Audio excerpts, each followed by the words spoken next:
Hey guys, this is LordNick96 and I am back to do a toy review.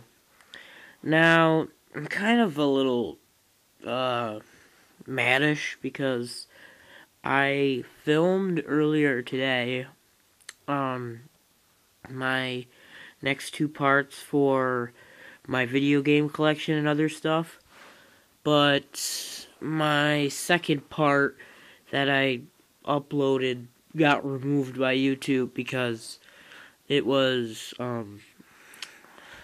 16 minutes, like barely a minute over 15, so it got rejected or whatever. So yeah, kind of sucks. So I'm gonna have to film that. But anyway, I thought I'd just do a figure review instead. Maybe that'll cheer me up a little bit because I like doing figure reviews. So yeah. Now, this figure right here is, I didn't know which one to do, but thought about it, and Goji 62 Veron or whatever, he kind of requested this guy a bit, but I said I'd get to him, so yeah. So here he is from the 50th Memorial Box, known as one of the better ones. Godzilla 64 from the 50th Memorial Box. Yeah, it's kind of funny. I've been saying the 50th Memorial Box so much lately because I'm getting so many Memorial Box figures. So, let me get to the card thing I mentioned in my collection update. But hold on a minute. Okay, I did grab something else too. So here's the standard card that everybody gets with theirs. Picture of the 64 suit with some info. But the seller also gave me this one. And this is a picture from Ghidorah the Three-Headed Monster, which this suit somewhat appeared in. So yeah, I got two. I really don't know why. If any of you guys know, feel free to comment. But I thought it was pretty cool, so I mentioned that. And I also did the same with my other Memorial Box. I put the Godzilla 2001 on the back of Godzilla Juniors. So, yeah. Just wanted to mention that. Anyway, on to the figure. This is not a bootleg because well, most people get bootlegs because he's pretty rare. For one reason, the card. Another is because he's got the Bandai official stuff on the feet, Toho Company. And his spines are the tannish color. It might not show that in the video too much, but it is. So, it's not a bootleg at all. So, let me first get off with detail, which is like the big hit on this figure. To tell you the truth, I wasn't really expecting this figure to be super good. I was expecting it to be another 64 figure, but it turned out to be a pretty kick-ass figure. I mean, the detail is just really, really nice. You get all the scales in there, the knees, how they wrap around like that, the 3 webbed feet, the chest plate, the face looks really, really great. I know I say great a lot, but I mean, I'm not really kidding right here. I mean, he just looks so much like the suit. The neck. In the back. I like how the tail looks. Pretty cool how it swoops out like that. It's a pretty long tail. Now, let me do a quick comparison between the YMSF. So, hold on a second. I'm going to go grab them.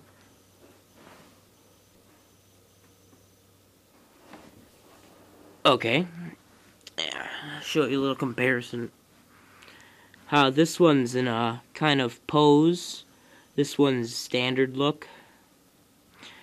And this one looks really, really detailed and kind of shiny look. While this one kind of looks like, I don't know.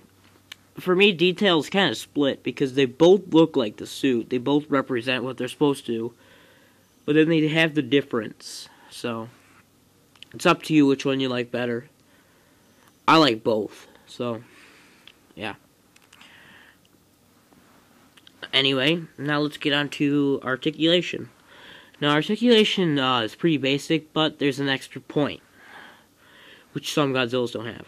So first, the arms move 360, but you gotta kind of pull the arms out a little bit if you want to pull it back. I mean, from the back forward, what I meant. Because otherwise, the nails will brush up against the legs, and you don't want to scuff the fingers. And then the legs do, this almost 360. I don't know if it does because I like what they did with the legs. They inserted this flab look, so it looks like if you move it, the suit is moving. Or it looks like it could. You can see the flab. Kind of what they did with the 68, so it's really nice. And then the head can move 360. Which is the added point, because that always can't move. And then there's a glue seal on the tail, like most figures, so... And I wouldn't recommend it with how rare this guy can be. Alright, now let's get on to scaling. Let's first get off of the first monster that he ever fought. Mothra. This is Rainbow Mothra, of course. Now, as I said with YMSF, this doesn't work really well because Mothra was like this big. I mean, she was huge. Again, the tail grabbing scene was like that. She was pretty dang big. So, this doesn't really work. I don't know how the SOS or Final Wars one would, but it might do better. And since I'm kind of sick of pulling out Mecha King Ghidorah, here is GMK Ghidorah. Now again, this really doesn't work. Ghidorah should be like this much bigger. Around there. But I think the 8-inch Ghidorah that they released would work better. And two more. Here's another figure I got in my collection update. King Caesar. Yeah, I think this would work. It looks pretty cool. If not, King Caesar should be a little bit bigger, but I'm not complaining. I think it looks like a pretty cool, like, team up or fight. And finally, let's let's compare one of his allies. This is the Final Wars Rodan from Bandai Creation. Now, mine kind of has a feet problem, so I'm gonna prop him up a little bit like he should. I think Godzilla should be bigger. Like, that much bigger. Because, I mean, Rodan wasn't that big in the Showa movies. He was kind of a little shorter, I think, but this works okay. Yeah, it works fine. So, yeah, scaling works pretty well with some figures.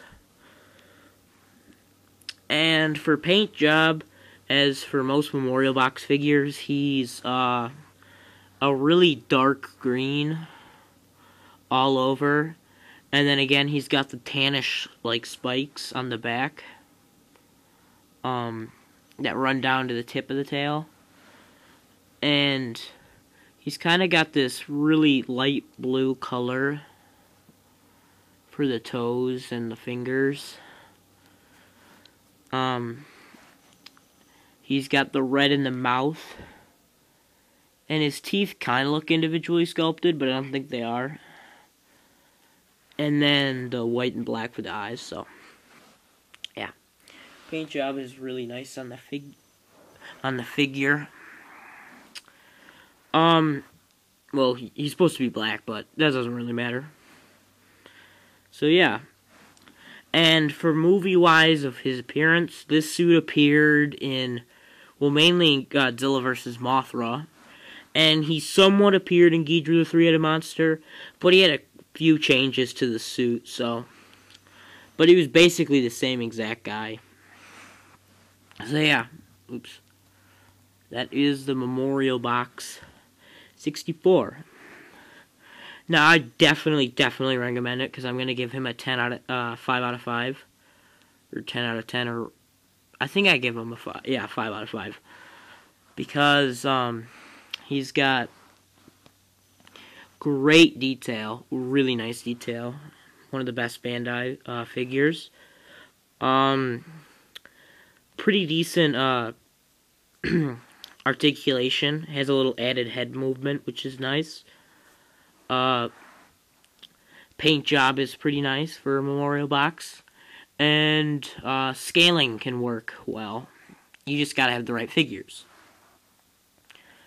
So, would I recommend him? Definitely. I totally recommend him. He's a really nice figure, as can be told by how much he can go for. I've seen him go for $40, $50-ish. It's kind of funny, because I was trying to go for him a long time ago, like 2 years ago, for $40, and I missed out. But I ended up getting him for $22, which is a really good deal. I found him on eBay for that price from a seller, but I already told all that in my collection update, so if you want to know the history of how I bought him, watch that video. But besides that, I totally recommend him. He's a great figure to your collection, and just a great figure overall. So yeah, that's this video. I hope this makes a good replacement for what my the video I had planned today was gonna be, but no. 1 extra minute, but whatever. Doesn't matter, I'll just reshoot it. So yeah, I hope you guys enjoyed this review. Subscribe, comment, rate, do whatever you feel like. I really don't care. Just don't post crap. Literally, don't post crap, the word crap, then I'll just delete it and say why. But anyway, I'll catch you guys next time, and see you guys later.